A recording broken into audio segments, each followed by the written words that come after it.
Good day mga pade at panibagong araw na naman. Ang project po natin dito mga boss ay isang half sleeve wrap around na Polynesian. Dito ay kukunin lamang natin ito na isang araw mga pade at ito po ang request ng ating bossing na galing naman po ng New Zealand. So yun mga boss, ito yung project natin ngayong araw. Bali, meron tayong half sleeve wrap around na Polynesian. So kung mapapansin nyo, itong ating mga minarka mga pade ay yung tinatawag nating base. At dito mga pade, hindi natin yan puputulin dito mga pade. So hindi tayo maglalagay ng guhit dyan. Kasi po ang plano ng ating bossing ay gawin itong full sleeve wrap around pagdating ng panahon. So ngayon mga pade, ito munang ilalim ang gusto niya sana niyang ipagawa. So ang gagawin natin dito mga pade, katulad niya no, meron tayong linya pataas. So tinitingnan natin kasi mga pade, in case na bumalik po yung ating bossing, yung original na plano natin kapag nabuo natin yung kanyang full sleeve ay mangyari. So sa ngayon is parang hahatiin lang natin siya mga kapatid, no? Hahatiin lang natin yung design na ginagawa natin. So magkakaroon tayo ng abang. Ibig sabihin nun, kapag ginawa ko yung design dito mga kapatid, kapag bumalik yung ating bossing, yun din po yung mangyayari dito, pataas. Para nang sa ganun mga kapatid is continuous po yung nangyayari dun sa ating ginagawang full sleeve wrap around na Polynesian. At ito ang request ng bossing natin from New Zealand. New Zealand. Hey! Sabi ko kanina, ba't walang pasalubong na baka eh? Mas mahal daw yung pamasahe. At ayun na nga, game na tayo. So ang project natin ngayong araw mga kapatid ay isang half sleeve wrap around na Polynesian. Na kung saan mga kapatid, dun sa ating drawing mga kapatid, kung mapapansin nyo ay inabot po dun sa taas mga kapatid. No? Kasi nga po, kinausap natin yung ating bossing kung ano bang plano nyo rito in the future. Ang sabi po ng ating bossing ay plano nyo rin daw itong gawing full sleeve mga kapatid. Kaya ang ginawa natin mga kapatid ay nilagyan natin to ng abang. So ano ba yung abang na tinatawag natin mga kapatid? Dito mga kapatid, kung sakasakali po na gusto na po ng ating bossing padugtungan po yung kanyang Polynesian na pinagawa pagdating ng panahon mga kapatid, ay dito yung madali natin itong masusundan. Gawa nga po yung ginawa natin mga kapatid ay hindi natin pinutol. Kumbaga putol siya mga kapatid pero wala po siyang guhit na makapal doon sa ibabaw na kung saan mga kapatid, kung sakasakaling nilagyan natin yun at pinadugtungan, syempre obvious po yun mga kapatid, kitang-kita po yung pagkaputol ng ating Polynesian. So hindi na siya magiging continuous tignan. Kaya ang ginawa natin mga kapatid ay ito na nga po, nilagyan natin siya ng abang na kung saan mukha siyang putol talaga mga kapatid pero malinis naman po. So ito po yung ginagawa natin diskarte mga kapatid. Kung sakasakali naman po na alam na natin na pagdating ng panahon ay dudugtungan po ito ng ating bossing na sa ganun po ay maganda po yung kalalabasan pagdating ng panahon. So yung mga kapatid, tapos na yung ating base. So ayan siya. Ngayon naman po ay ilalagay na natin yung ating tinatawag na laman loob. So dito, gagamit na tayo ng 14RS. Ipapakita ko sa inyo mga kapatid, yung pinagkaiba ng 14 at 7RL mamaya habang ito ay ating ginagawa.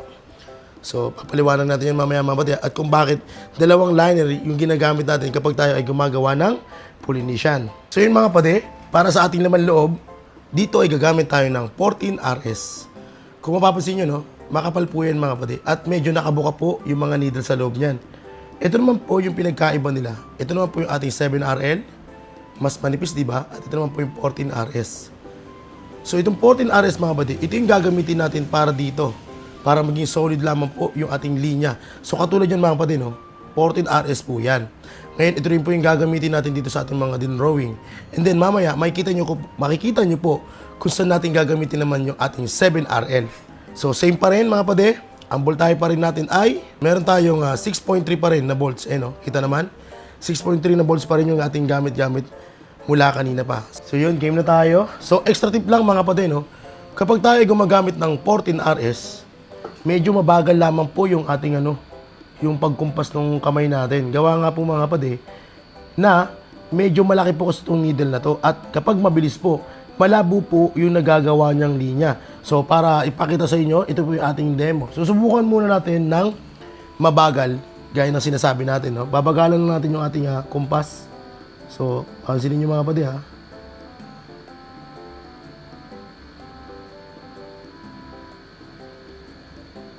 See? Mabagal po yun. At anong resulta? Solid na linya. Ngayon naman mga kapatid, susubukan ko naman po kumumpas ng mas mabilis.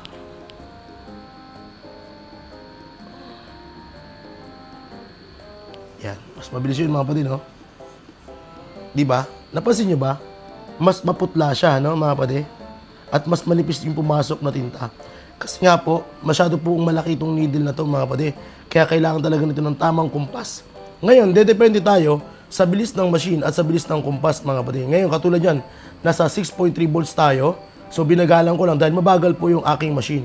So sinadya natin yun mga kapatid para makapag-concentrate talaga yung ating linya dun sa ating ginagawa. Same mga kapatid, andito na tayo sa ating 7RL. So ganun pa rin po mga kapatid, no? 6.3 pa rin yung voltahe gagamitin natin. So kanina, binagalan natin yung pag-apply ng 14RS para bumaon ng maayos yung needle nung tinta sa balat mga kapatid, no? So ganun din po ang gagawin natin dito sa 7RL mga kapatid. So dahil nga, same lang ang bolts nila, kailangan is marahan nyo pa rin pong inililinya yung ating 7RL para maging solid pa rin yung ating linya. So kita nyo po ba yan? So kapag binilisan natin yan mga kapatid, ganun din po ang mangyayari yun, manipis. See? Mas manipis siya, tapos ito makapal, di ba? So dapat mga kapatid, bagalan nyo. Bigyan nyo ng konting lambing. Yan. So kung tatanungin nyo kung gano'n naman kahaba yung labas ng needle natin mga kapatid, nakikita nyo ba yan? Zoom natin ha. Yan. So ganyan lang po kahaba yung labas ng ating needle. Siyempre ganun pa rin, ba natin ng konti para maging solid yung balat. Tapos linya. Yun.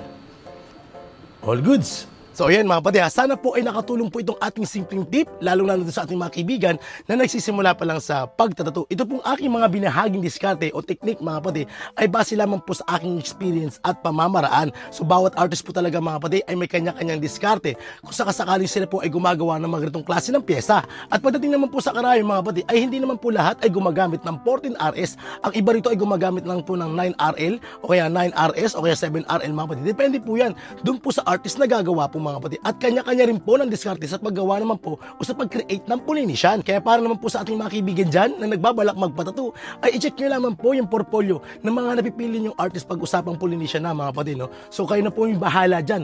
Dito sa video ito mga kapatid, in-share lang tayo ng knowledge at konting kaalaman. Lalo na dito sa ating mga kaibigan na nagsisimula pa lang sa pagtatato at ganoon na rin po doon sa ating mga kaibigan na nagbabalak magpatato. So ito pala ating finished product mga boss at total of 9 hours. O diba? Grabe ang tibay ng ating bossing. Dito mga kapatid, hindi ko na po na-interview yung ating bossing. Gawa nga po ng masyado rin tayo nag-focus dito dahil nga meron tayong mga ginawang mga demo at tutorial dito sa ating video. Pero grabe pa rin po ang tibay ng ating bossing. Kaya saludo! Sa may katanungan, message lamang po sa ating Facebook page sa Ray Tattoo. Yun lamang po. Maraming salamat! So grabe bossing, maraming salamat ha. Thank you. Shout out. Shoutout kay Mrs. Happy birthday nga pala. Hey, happy birthday madam!